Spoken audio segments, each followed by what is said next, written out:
En la mañana nuestro compañero Germán Giachero desde el regional bm.com.ar.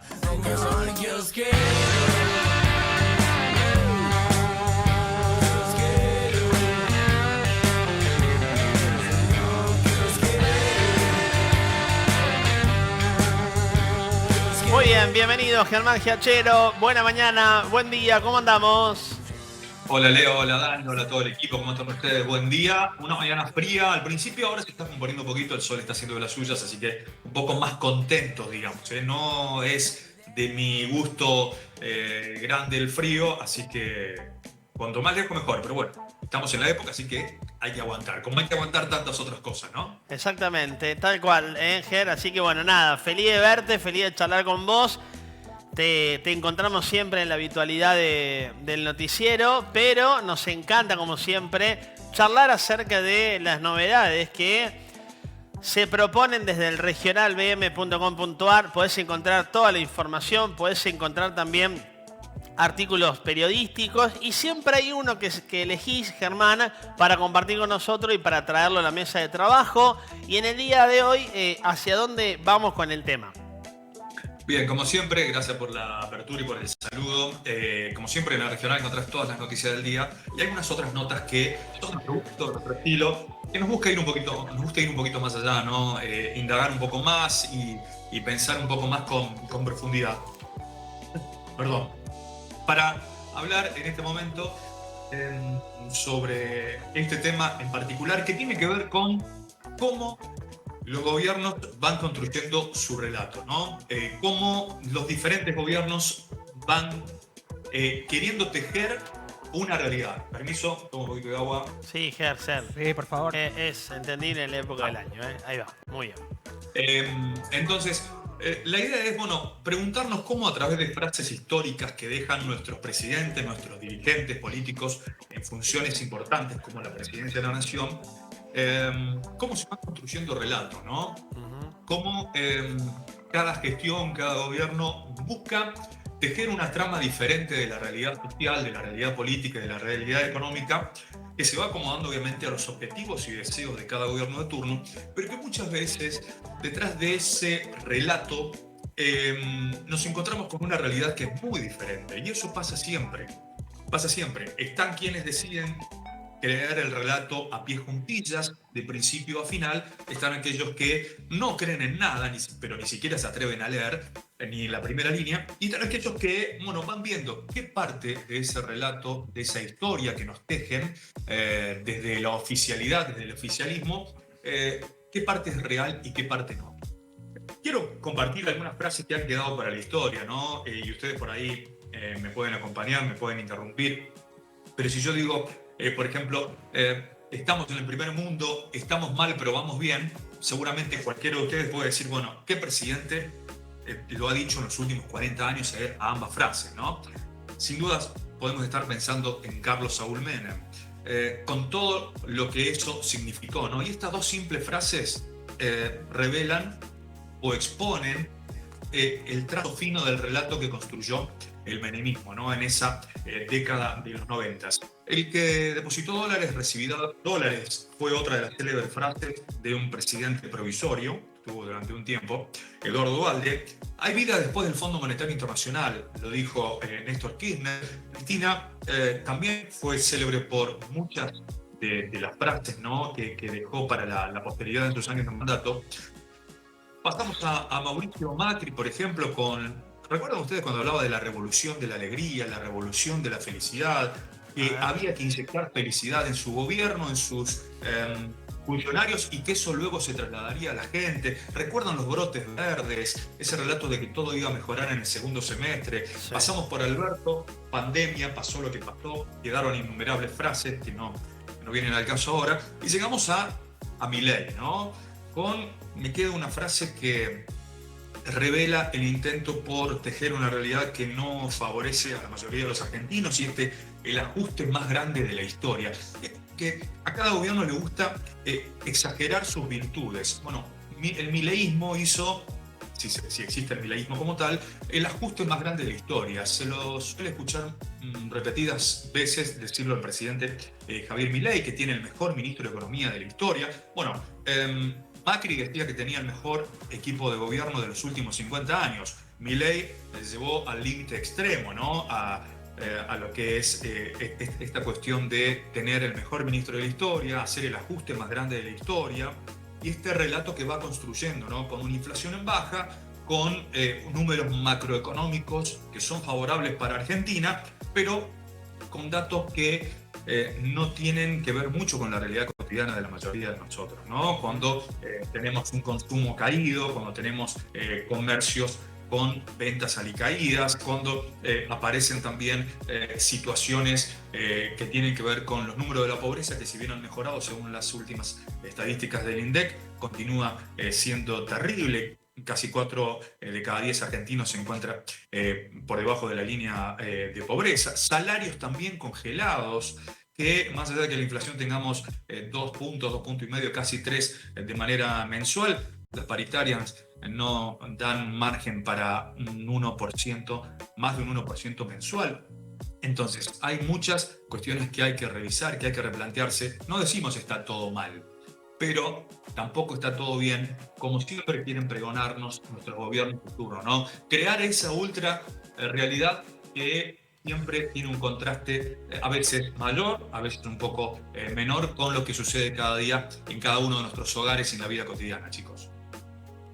Hoy estaba viendo, Germán, vos sabés, esta mañana, seguramente vos también lo viste también, lo que se está hablando de Paca Paca por estas horas, que cambió la programación, aquel canal infantil, sacó el dibujito a Samba, que era el clásico dibujito de Paca Paca, y dijo ahora va a ser sin ideología, pero puso un dibujito estadounidense que representa a Karl Marx, uno de los representantes del socialismo, del comunismo, como un borracho indigente que le arruinó la vida a la gente. Entonces ahí vemos cómo, a fin de cuentas, hay populismo de derecha o de centro derecha o de centro izquierda, pero a fin de cuentas siempre está esta cuestión de querer narrar la historia por medio de diferentes canales, en este caso, bueno, el streaming, y los medios tradicionales de comunicación también. Algo que, por ejemplo, Felipe Piña dejó de aparecer en Canal Encuentro también. No hay un 678 que apoyara el relato, pero hay un gordo Dan que lo tiene 6 horas sentado el presidente sobándole el lomo, ¿no? No, hay muchos gordodán también en los medios tradicionales. Vos ves entrevistas de eternas de 3 a 5 horas que realizan solamente un selecto grupo de periodistas que no sé si son afines al gobierno, pero por lo menos a Milei y a su gente le caen mejor que a otros. A la mayoría los ha salido a denostar, a descalificar con agravios e insultos muy elevados que yo no he escuchado de ningún otro presidente con anterioridad, más allá de gobiernos de facto, hablar así de los periodistas, por ejemplo, y de tantos otros sectores. Pero así se va construyendo el relato. Además, esto de decir no hay nada ideológico es mentira. Es mentira, todo es ideológico de alguna forma, más allá de que a veces se naturaliza la ideología y muchas veces parece como que es lo normal, lo habitual, lo común. Hay ideologías naturalizadas, según el contexto histórico del que se trate. Hoy, por supuesto, tenemos un contexto histórico diferente al que teníamos hace algunos años atrás. Hay otro paradigma en materia de gestión, en materia de gobierno, con un correlato, te digo, me parece muy parecido al de los años 90 en el trasfondo económico y financiero. Coincido por ahí con algunas palabras de algunos dirigentes cordobeses que dicen, bueno, Milei tiene un plan financiero pero no un plan productivo, ¿no? Y en ese sentido me parece que van la mayoría de las decisiones. Falta un plan productivo, falta una planificación en materia de mercado laboral, en materia de empleo y en materia de combate a la pobreza. No hay señales que vayan en ese sentido, sí todo para la cuestión financiera. Y en relación a esto que decías de Paca Paca, es obviamente ideológico, más allá de que se quiere decir que no. Además, por ejemplo, en vez de Samba aparece, por ejemplo, la cuestión de un personaje libertario que enseña las bondades del libre mercado, que habla en contra de la inflación y demás. Pregunto, Ger, le traslado a Dani, a Ger, aquí en la mañana. Desde su perspectiva, yo siempre le digo, yo no soy periodista, comparto la mesa con ustedes dos que son periodistas y que está más inmerso en estas cuestiones. Yo solamente por ahí puedo acompañar algún momento. Es interesante la perspectiva, Ger, que estás planteando y es interesante el abanico de temas que podemos hablar al respecto. Tomando, bueno, si se quiere, Cristina, Macri, Alberto, Javier, o los gobiernos que ustedes quieran, veo que vamos mucho más atrás en el gobierno con Menem, pero quiero consultar, ¿puede ser que ahora, qué visión, qué perspectiva tienen ustedes para el argentino? Obviamente no en su totalidad, porque creo que ningún gobierno en su totalidad, lamentablemente, las cosas fueron bien, eso hay que decirlo. Hay una sensación de que algo se estaría acomodando. Fíjense en los términos que uso y lo hipotético que soy para hablar, porque hay algunos que dicen que Argentina puede vivir en una temporada de vacaciones y que después, bueno, las cosas pueden complicarse, no lo sabemos, pero para algún sector del país hay algo que ya no gustaba y que ahora estaría como más encaminándose la cuestión. Por lo menos te dicen, che, mirá, Germán, Dani, no hay inflación tan alta, los precios se mantienen, bueno, al menos nada, esto queremos. Y que justamente se le permite, por estas cuestiones que estoy nombrando, algunas otras cosas que en el llano no se les permitiría tanto. ¿Qué piensan ustedes al respecto? Digo, si lo comparamos con los gobiernos de Cristina, con el gobierno de Macri, con el gobierno de Alberto, ¿creen que hay una sensación de, al menos para un sector? No sé si Dani quiere decir, pero bueno, No, sí, adelante. simplemente coincido en parte con lo que decís, Leo. Hay para un sector una sensación de confort en relación a gobiernos anteriores, sobre todo bueno, en relación a Cristina, Alberto, un poco con Macri también, porque lo de Macri fue un gobierno de transición que dejó muchas secuelas, pero fue como una especie de gobierno de transición. Me parece que el fuerte de Milei es esto, ¿no? Bueno, decir, haber dicho, bueno, vamos a bajar la inflación está estable, se mantiene. Incluso ellos mismos revelan a través de sus discursos, digo ellos, Milei y sus ministros, Caputo, por ejemplo, ellos no pensaban que les iban a ir tan bien con las estadísticas en materia de inflación, por ejemplo, ¿no?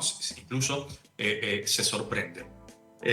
La cuestión es que se beneficia un sector de la población, mayoritariamente, con algunas de las medidas tomadas por el gobierno, pero hay un grueso de la población que sigue recibiendo las cachetadas. Hay un panorama más estable, es cierto.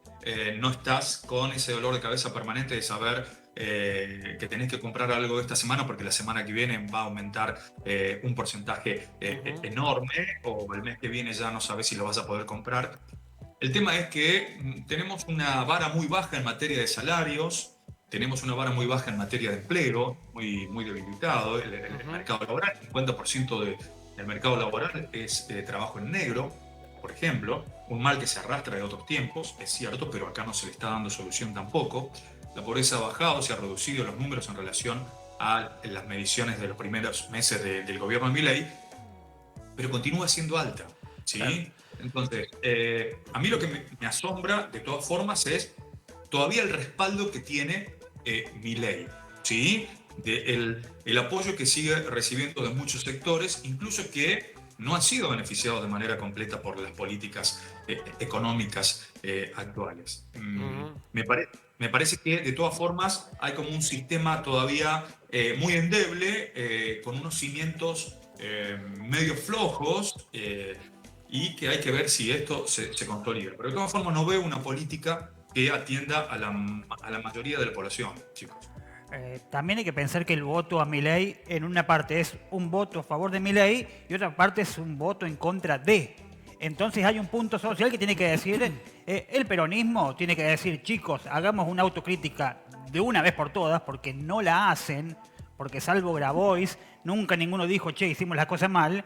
Y llega un tipo que no sabe nada de política, o por lo menos de poder, por lo mal que han hecho las cosas y por el poco reconocimiento. Sí. Vos viste los bolsos de López tirándolos y se los mostrás y le decís, no pasó.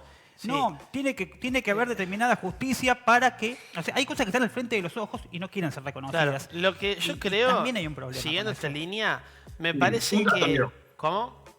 Sí, un dato para agregar a lo que decía recién, disculpame que te interrumpa, pero fíjate, y lo que decía Dani, fíjate vos lo que reconoció Cristina el domingo, ¿no? Dijo, entre otras tantas cosas, hay que ver, tenemos que saber por qué nosotros, el grupo, ¿sí? que le estaba viendo, sus seguidores, el peronismo, el kirchnerismo, tenemos que ver por qué eligen, dijo con otras palabras, pero la idea era esta, por qué eligen a Milei y por qué no quieren elegir a uno de nosotros. A uno de nosotros, de su grupo, del kirchnerismo, del peronismo, de esta versión del peronismo, ¿no? Porque, bueno, a ver, primero que Milei construyó una base de poder de a poquito, no tiene el mismo nivel de poder, no tenía el mismo nivel de poder cuando ingresó que ahora, fue construyendo, ¿sí? Me parece que ese es un punto a favor del presidente de la Nación. Y la otra cuestión que aparece ahí como positiva para el gobierno es la falta de un referente opositor notable que le pueda hacer frente. Hoy no existe. Hoy no existe. Y Cristina se pregunta eso, bueno, hace falta que nos preguntemos, que veamos por qué la gente, de no elegir a Milei, no elegiría a uno de nosotros. Claro. Esta es la cuestión que, bueno, al parecer, por lo menos de lo discursivo, se percata, se da cuenta y dice, bueno, a ver, ¿qué hacemos a partir de ahora? ¿No? Y muchos se preguntan también, bueno, ¿qué hacemos a partir de ahora? Con este crecimiento de Milei, de su imagen y de su concentración de poder que lo fue logrando de a poco. Bueno, Ger, el tema es muy amplio. Yo creo Sí. que me da una sensación de que la sociedad no le pedía mucho a Macri, no le pedía mucho, inclusive a Alberto Fernández, no le pedía mucho a Massa en el último tiempo. Yo creo que no le pedía mucho para la primera instancia, porque a ver, ni Milei es el mejor presidente de la historia, ni, ¿me entendés? O sea, está haciendo una gestión, pero siento que había una necesidad como primaria de la sociedad, decir, che, muchachos, déjennos de aumentar todos los días. Digo, porque es el primer impacto al bolsillo. Voy a comprar el arroz, esto, lo otro. Digo, frenen un poco la inflación. Digo, la sociedad tampoco, me parece, Dani Ger, le pedía mucho a los políticos.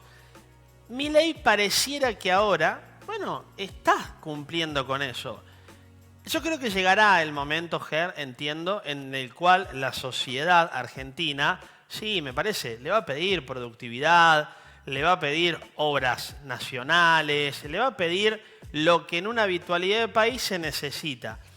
Por ahora tiene, lo hablamos creo con Martín Araní en su momento, tiene un tiempo, no sé si el término correcto es de gracia, en el cual él dice, muchachos, ahora estamos ocupándonos de esto, pero ya llegará el tiempo de ocuparnos de lo otro.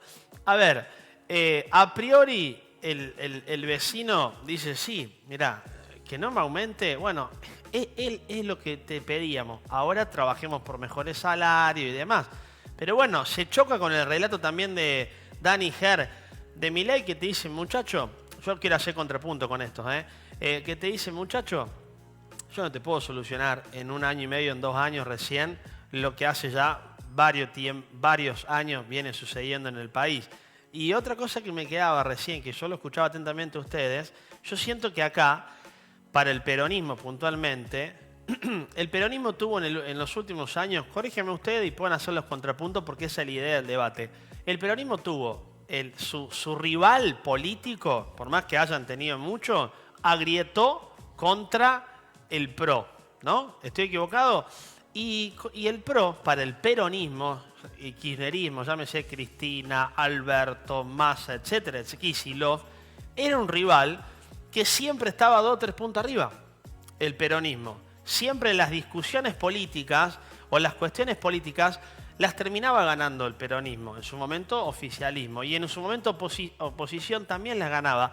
Hoy uno ve a nivel nacional que Milei y el gobierno de Milei le gana varias batallas políticas, si se quiere, que se entienda. No es un rival en el cual el peronismo hoy tenga una dominación. Macri fue más tibio, me parece, en su gestión como presidente, con las medidas que tomó, que Javier Milei. De hecho, Milei dice cuando asume, vamos a ser tajantes en esto. Entramos y apuntamos y disparamos y le damos para adelante con las medidas que queramos. Macri era republicano, y ese es el punto, ¿no? Y ahí tenemos que entender, cortito, ¿no? Para no robarle tiempo a Germán, porque este es su espacio, la diferencia entre democracia y república. En una democracia, el pueblo elige y se vota. En una república, se protegen las minorías. Por eso existe la república. La minoría puede expresarse por más que el 90% del país vote que, no sé, que el 90% vota que no hay que usar más corbata y hay una minoría que quiere usar corbata, bueno, se protege y se considera esa minoría. El mileísmo lo que está haciendo es atacar a las minorías y tratando al republicanismo de ñoños, que es lo que dice él.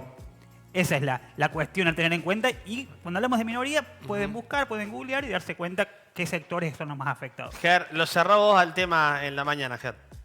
Vos sabés que estaba repasando una nota del año 2017 durante la gestión de Mauricio Macri. Una nota que escribí, que se tituló en ese momento, precisamente porque estaba en época de hot sale, un país en hot sale y el gobierno de la ultrarrealidad. Dice, y con esto cierro, nos presentan una realidad ultra HD en pantalla de 100 pulgadas, pero nos envían señales de cable coaxil para un televisor de 14 pulgadas con tubo, como los de antes. A ver, el relato es muy bonito, es bueno. Hay algunas partes de ese relato que coinciden con la vida cotidiana, con la realidad, pero por el resto falta mucho todavía. Ojalá se dé todas estas cuestiones que faltan, ¿no? Empleo, por supuesto el combate a la pobreza y salarios más elevados. Yo por ahí soy un poco pesimista en que eso vaya a ocurrir en el corto plazo. Ojalá me equivoque, ojalá nos equivoquemos y sea lo que podamos conseguir. Hay una vieja frase que se le atribuye a Perón que decía que la única verdad es la realidad, ¿no? El único problema, tenemos que saberlo, es que no hay una sola. Hay relatos distintos y cada uno va viendo cómo se acomoda en función de eso o cómo va construyendo su propio relato, cómo decide creer o no, en todo caso, lo que nos van contando. Es eso, chicos, todo. Espero que haya servido esto que estuvimos charlando. Por supuesto, hay que respetar todas las opiniones, no hay que ser intolerantes, hay que tratar de no serlo y, por supuesto, tratar de ser lo más abiertos posibles.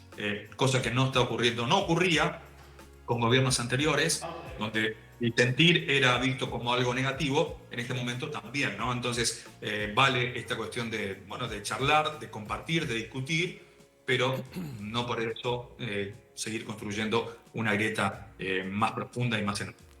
Ger, querido, te agradecemos mucho. Hoy a las 20 horas en la edición central de Canal 20 Villa María. Gracias, Ger, un abrazo grande y todos estos temas y mucho más en el regionalbm.com.ar. Por supuesto, te mando un abrazo a vos, a Dani, a todo el equipo. Hoy a las 20 por Canal 20 Noticias, como siempre. Y no se robe la hoja de los PNT, por favor. Yo sé que es usted. Sí, no sé qué pasa con eso, la verdad. Es una cuestión de Estado eso. No. Faltan las hojas ahí del programa de ustedes, yo no sé quién se las Sí. roba. No. Después de nosotros, ¿quién está? ¿Germán? Germán, Y después de Germán, ¿quién viene?